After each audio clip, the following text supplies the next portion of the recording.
어떻게 이 작품 특히 처음 찍게 되셨나 좀 얘기를 간단히 해주시면 좋을 것 같습니다. 12년부터 찍었고요. 12년 말부터 한 후반부부터 찍었고, 주변에서 이제 공연 보러 다니는 걸 제가 어릴 때부터 좋아하다가 한 2010년 11년 그때부터 좀 내가 좋아하는 이 밴드들을 좀 다큐멘터리로 만들고 싶다라는 생각을 했었고, 그래서 한 6팀 정도를 계속해서 팔로잉을 하다가 13년 초 이때쯤에 최종적으로 이 세 팀으로 좀 확정을 하고 이 세 팀 위주로 더 촬영을 하게 됐습니다. 6팀 중에 3팀을 이제 이 팀으로 골랐던 이유가 있으셨던 건가요? 최종적으로 세 팀을 고른 거는 일단 뭐 영화적인 캐릭터라는 느낌도 있고, 그 당시에 제일 잘 나가는 팀 위주로 줄인 것도 있어요. 이렇게 잘 나가는 팀은 조금 이제 소위 영화 매체에서 보여주던 인디 밴드랑은 조금 다른 면을 보여줄 수 있을 거다라고 생각해서 좀 고르게 된 면이 있었습니다. 실제 개봉된 기준을 봐도 진짜 시간이 너무 많이 지났습니다. 지금 이렇게 객석을 지금 뛰어앉게 되는 지금 원중이기도 한 지금 코로나19까지 터졌었고 많은 좀 변화들이 있었을 것 같아요. 간단하게 지금 나온 좀 밴드들에 대해서 좀 현재 지금 어떤 상황이 있는지 좀 간단하게 안내를 해주시면 좋을 것 같습니다. 코로나 2년을 거치면서 정말 초토화가 됐어요. 생각보다도 뭐 홍대에서 하는 공연은 어차피 이제 그 돈을 위해서 하는 공연이 아니니까 그렇다고 치는데, 행사 자체가 거의 사라졌기 때문에 그 뮤지션들이 다 같이 힘든 상황이고요. 기본적으로는 일단 로클롤 라디오는 다행히 생존해 있고 그래도 여전히 무언가라도 열심히 하려고 하고 있고요. 찬이 같은 경우에는 차세대를 계속 하고 있고 지금도 계속 하고 있고, 웨이시라이스가 사실 저번 주 목요일에 해체 선언을 했어요. 앨범이 사실은 계속 안 나오고 밴드 멤버가 바뀌고 계속 그런 과정을 거치는 와중에 활동이 지지부진하면서 사실상 해체한 거나 다름없는 2년을 보내기는 했는데, 좀 공식적으로 해체됐다라는 것 자체가 이제 저한테도 조금 좀 마음이 아프기도 했고, 그래서 안 그래도 그것 때문에 얼마 전에 통화해갖고 그동안 고생했다 뭐 이런 얘기 하기도 했었는데, 각자 멤버들이 그렇다고 음악을 또 아예 안 하는 건 아니에요. 예를 들면은 보컬이자 기타였던 안지 같은 경우에는 다른 음악 활동도 계속해서 하고는 피처링 같은 거 하면서 계속 열심히 음악은 하고 있는 상황입니다. 진짜 좀 궁금했던 게, 저 작품을 이제 옛날에 영화를 처음 보면서 진짜 어떻게 이렇게 좀 잘 썼을까 진짜 정말 되게 궁금했거든요. YB 달았었던 이제 나는 나비라거나 그런 작품들도 좀 작품을 만드는데 뭔가 좀 참고됐었는지 좀 궁금하네요.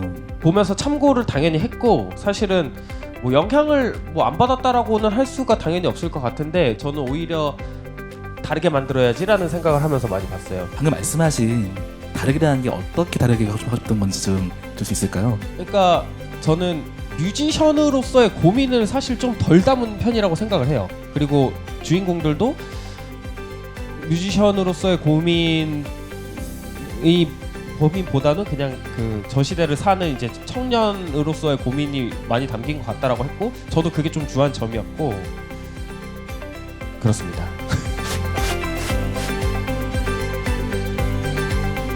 이제 저희들 이제 얘기를 일단 한번 정리를 하고 이제 관객성 여러분들한테 마이크를 돌려드리도록 하겠습니다. 감독님이 음악을 뭐 전공을 하셨거나 뭐 그런 것 때문에 이 음악 영화를 만들게 되신 건지 그게 제일 궁금하거든요. 아니고요. 그냥 음악 애호가고요.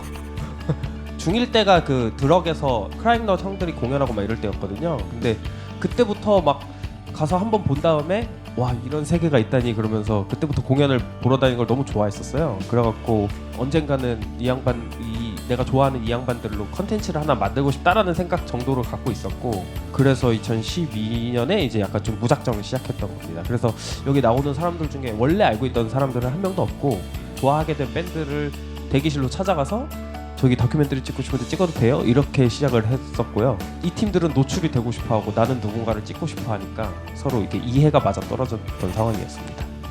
전공을 여쭤본 이유는 그런 인디 밴드가 되게 알려지지 않아서 그런 걸 좀 알리기 위해서 이 다큐를 만든 건가라는 생각이 좀 들었는데, 네, 충분한 대답이 된 것 같고, 이제 이 영화에 담지 못하고 이제 편집이 됐지만 꼭 담고 싶었던 그 편집을 해서 아쉬웠던 부분이 있었는지 그게 궁금합니다.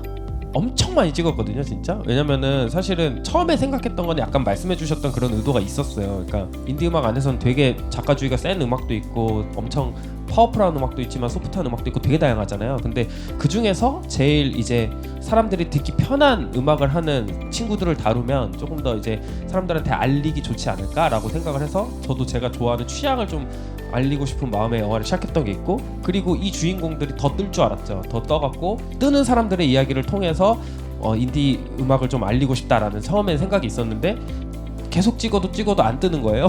그래갖고 촬영이 주구장창 이어지다가 17년에 돼서야 이제 촬영을 끝낼 수가 있었던 건데, 거의 한 1000시간 가까이 찍었으니까 편집해서 뺀 컷이 뭐 한두 컷이 아닌 거죠. 한두 씬이 아닌 거고. 그래갖고 다 막 기억에 남진 않는데, 영화는 맥락이 있어야 장면을 집어넣으니까 그냥 재밌다고 넣을 수가 없다 보니까 친구로서의 느낌, 되게 동료로서의 느낌을 조금 더 전달을 하고 싶었는데, 그런 거를 이제 영화의 러닝타임이니 맥락이니를 고려하느라 빠진 게 조금 아쉽기는 합니다. 네. 혹시 또 그 영화 돼가지고 궁금하신 것이 있다거나 좀 이거 있으신 분은 손을 들어주시면 감사하겠습니다. 영화 너무 잘 봤고요. 그 원래 음악을 좋아하시다가 이걸 이제 찍게 됐다고 하셨는데, 뭔가 그냥 음악을 바라보는 공연자였다가 뭔가 그들의 생활에 들어가신 거잖아요. 같이 옆에서 생활도 하고, 그들이 뭔가 그 무대 위의 모습만 보는 게 아니라 생계를 걱정하고 그런 모습도 뭔가 알게 되신 건데, 그런 시간을 같이 거치고 나서 음악을 바라볼 때 좀 달라진 것이 있는지 궁금해요. 되게 좋은 질문이신 것 같습니다. 왜냐면 제가 막 집이 여러 번 했지만 이런 질문은 처음이었어요. 아 진짜요? 네. 달라진 게 있는 것 같아요. 멋진 음악을 만드는 사람들은 뭔가 멋진 환경에 살지 않을까 하는 좀 그런 게 있었어요, 사실. 근데 아닌 것 같아요. 그걸 상관없는 것 같아요.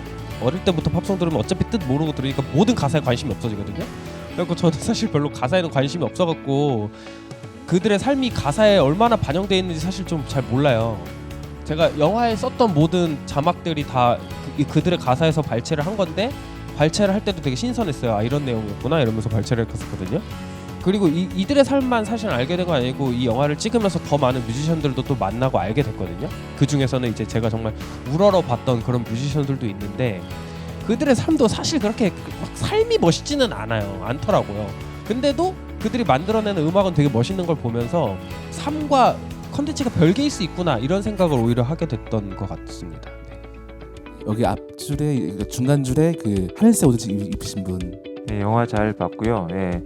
뉴스가 이제 웨스티드 자니스를 나가면서 인터뷰를 했던 그때 했던 대사와 또 탑밴드 2에 나갔다가 또 뉴스가 이제 인터뷰했을 때 그 멘트들이 상당히 의미 깊게 다가왔는데 되게 핵심을 잘 짚었다는 생각이 좀 들었어요. 저도 이제 뭐 이것저것 이제 이런 음악 씬을 위해서 뭘 한다고 하고는 있는데, 외국의 어떤 그런 씬의 분위기나 한국이 결정적으로 다른 게 있다면 어떤 게 있을지 뭐 감독님 생각하시는 게 있으면 좀 말씀해 주셨으면 좋겠습니다. 네, 사실 뭐 되게 하고 싶었던 얘기이긴 한데 좋은 질문 주셔서 감사합니다. 제가 느꼈던 되게 큰 차이는 당연한 거지만 공연비가 거기가 이제 아무리 작은 클럽에서도 조금 더 높은 편이었고요. 뭐 우리나라는 아까 웨이스티드 자니스가 꽤나 손님이 많이 왔을 때 받았던 금액이 16만 몇천 원이었거든요. 근데 거기서는 사실 한 그렇게 많은 관객이 있는 상황이 아닌데 되게 그래도 몇십만 원씩은 가져가더라고요, 팀들이. 그런 게 일단은 있고, 가장 큰 차이는 그건 같아요. 그 한국에서는 취향의 동질화가 되게 심한 것 같다라는 생각을 많이 했어요. 그러니까 유행하는 걸 좋아하잖아요. 그리고 나 이거 봤어, 너도 그거 봤니? 이렇게 얘기를 하는 걸 좋아하잖아요. 근데 야, 나는 이거 좋아해 라고 말하는 게 되게 다르더라고요. 기본적으로 나는 이걸 좋아하고 너랑 다른 걸 좋아하는데 서로 내가 좋아하는 거를 얘기를 하는 문화인데, 우리는 같은 거를 봐야 얘기를 하는 문화가 아닌가? 라는 생각이 되게 많이 들었고, 그게 그리고 외국에선 가능하다고 느꼈던 게 뭐냐면은, 그러니까 C라고 이름이 붙지 않을 정도의 그런 도시들 있잖아요. 그런 데를 가도 클럽이 있고, 그 클럽에서 주말에는 항상 공연장에 진짜 어디 듣도 보도 못한 밴드가 나오는데도 사람은 많아요. 음악을 잘하고 음악이 좋고 뭐 이런 걸 다 떠나서 사람이 많고, 거기서 같이 놀고 자기네 지역 음악을 들은 다음에 그 지역에서 음악의 그 반응이 좋으면 사실은 뮤지션들이 좀 관객 뽕맛으로 좀 살아가는 것도 있잖아요. 근데 거기서 뽕맛 느끼면은 좀 더 큰 도시로 가보는 거예요. 근데 우리는 뽕맛을 못 느끼니까 그냥 그 도시에서 하다가 방구석 기타리스트가 되는 거죠. 그 약간 그런 좀 같이 나누고 즐기고 그 다음으로 나아갈 수 있는 에너지를 얻는 그 과정이 좀 부족하지 않나라고 생각을 하고, 돈이 그렇게 큰 문제는 아닌 것 같아요. 돈의 문제가 아니고 뭐 우리나라에도 사실 찾아보니까 뭐 지원책도 있고 로클 라디오도 그렇고, 로클 라디오가 사우스 바이 사우스 웨스트 간 것도 사실 뭐 정부 지원금 받아서 가고 이런 식이잖아요. 그러니까 정부의 지원이 우리나라처럼 오히려 있는 나라가 그렇게 많지도 않더라고요. 뭐 프랑스를 제외하면은 정부에서 예술인을 위해서 그렇게 지원하는 나라가 많은 건 아닌데, 그래도 지역적으로 계속 사람들이 문화를 향유하는 그게 자리를 잡아 있다는 게 가장 큰 차이라고 느껴졌었어요. 방금 전에 질문 답변 들으면서 생각이 났던 건데, 톱밴드 나오는 장면을 찍을 때라든가 또 지금 최근에 나오는 그런 오디션을 보면서 좀 어떤 생각이 드셨는지 좀 말씀해 주시면 감사하겠습니다. 오디션 형식을 띄고 있는 것 자체를 되게 좋아하지 않아요. 왜냐면은 제 취향인 것 같긴 한데, 예를 들어서 오디션에서 누가 누구를 쟤는 뭐 이게 별로다 라고 얘기를 하면은 내 좋은 감정이 그 사람 때문에 사라질 수 있거든요. 그래서 그런 느낌 때문에 사실은 오디션 프로의 그런 형식 자체를 그렇게 좋아하진 않는데, 근데 그런 오디션 프로 아니면은 아예 그런 음악을 들을 수조차 없어요. 다른 장르를 듣고 싶으면 그나마 오디션 프로를 봐야 되는 상황인 건데, 그게 조금 슬프면서도 그런 경로 말고 찾을 방법이 뭐가 있냐 했을 때 사실은 되게 어렵죠. 서울에 살면 그나마 홍대가 있어서 몇 번만 보러 다니면은 어떤 밴드가 내 취향인지 확 꽂히는 밴드가 분명히 나오거든요. 근데 지방에선 그런 기회를 찾기조차 어려워서 그게 되게 아쉽고요. 유튜브나 TV를 통해서는 내가 좋아하는 취향을 찾는 게 그렇게 쉽지는 않구나라는 생각을 많이 하면서 요새 살고 있습니다. 마지막으로 이제 감독님이라든가 좀 작품이 돼가지고 내용을 보니까 위로도 받고 공감도 돼서 감사하다는 말씀 드리고 싶고, 비주류에 몸담고 계신 분들의 최고의 순간, 최악의 순간을 다 보셨잖아요. 굉장히 가까이서. 그래서 내린 감독님의 결론이 좀 궁금하거든요. 비주류에 도전하려고 하는 사람들한테 과감하게 너 여기서 그만해라고 말씀해주고 싶은지, 아니면 비주류의 삶도 봤는데 그들의 삶이 재밌으니 너도 한번 도전해봐라 라고 하고 싶은지, 감독님만의 결론이 궁금하고, 혹시 비주류에 도전하려고 앞두고 계신 분들한테 이것만은 염두에 둬라, 이건 각오해라, 또는 비주류에서 조금 더 오래 버틸 수 있는 그런 팁이 있다면 감독님의 의견이 궁금합니다.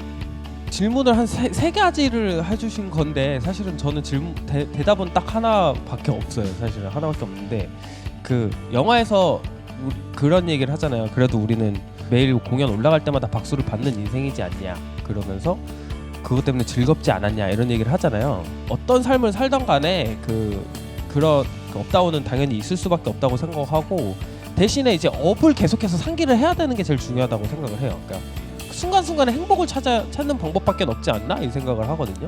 예를 들면은 저 친구들은 그래도 우리는 매번 무대 올라갈 때마다 박수 받잖아 에서 즐거움을 찾은 건데, 자기들이 즐거움을 찾을 수 있는 어떤 순간들을 발굴해내는 수밖에 없다고 생각을 해요. 무슨 삶을 살던 간에, 뭐 비주류의 영역에 속한 삶인 건 간에, 아니면 주류의 영역에 속한 삶이건 간에, 그리고 남이 이거를 너 스탑해라, 너 계속해라 라고 말해줄 수가 어차피 없을 거고, 지가 하고 싶으면 하는 거고, 지가 못하겠다 싶으면 못하는 거잖아요. 그러니까 예를 들면은 웨스티 자니스 얘기를 조금만 더 해드리면은, 웨스티 자니스에서 이제 아마 영화를 보면서 그런 느낌을 조금 받으셨을 수도 있는데, 닐스가 말을 하는 거에서 조금씩 느껴지실 수도 있을 거예요. 이 친구는 원래 밴드를 계속 할 생각이 원래부터 없었어요. 밴드를 나갈 때 하는 인터뷰에서도 계속 할 수도 있겠지라는 생각이 중간에 들었었다라고 하잖아요. 그게 무슨 말이냐면은, 갑자기 밴드가 너무 잘 되니까 내가 원래 하려고 생각했던 걸 안 하고 밴드를 계속 할 수도 있겠네라고 생각을 했었던 거예요. 걔는 안정적으로 살아야 된다라는 꿈이 되게 크고, 그래서 한국에서 그 디자인 학과를 갔고 산디과를 나와서 자기는 취직을 하겠다라는 게 목표인 아이였어요. 그랬는데 밴드가 잘 되니까 그런 꿈을 잠깐 꿨던 건데, 그 친구가 밴드를 그만둔 이유가 여전히 재밌는데 그만둔 거예요. 왜냐면 나는 이제 취직하고 싶어 라는 마음이 들었던 거죠.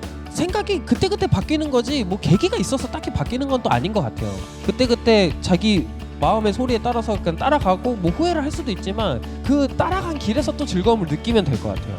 결론적으로는 그 순간순간이 즐거우려고 노력하는 게 되게 중요한 것 같다는 생각을 합니다.